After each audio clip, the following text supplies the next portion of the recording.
We move you on now to more developing news. A man accused of stabbing a Woodbury police officer in the neck is expected to make his first court appearance soon. Channel 3 Eyewitness News Waterbury Bureau Chief Owen Kingsley is outside that courthouse in Waterbury.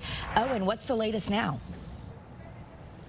Good afternoon, Karen Nicole. 31-year-old Tyler Wilmot is expected to make his first appearance in court this afternoon. Court officials tell us that Wilmot is on his way from the hospital to face a judge on some very serious charges. Wilmot is accused of stabbing veteran Woodbury police officer Tim Wright in the neck yesterday afternoon during a traffic stop.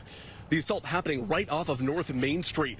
According to police, Officer Wright, who works out of the Woodbury resident trooper's office, pulled Wilmot over just before 1:30 because of an unregistered vehicle. Wilmot pulled over, but then police say he got out of the car yelling and attacked Officer Wright.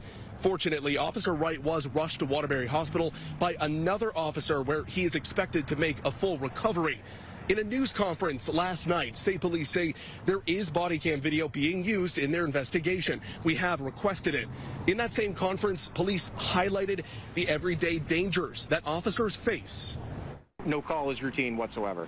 So it does not matter even if it's a minor traffic violation that we observe. We still have a heightened sense of awareness when we're approaching that, as well as a sense of caution in how we deal with it.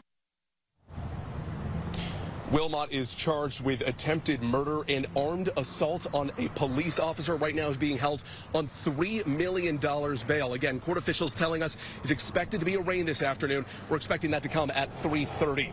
Right now, live in Waterbury, I'm Owen Kingsley, Channel 3 Eyewitness News. All right, thanks, Owen.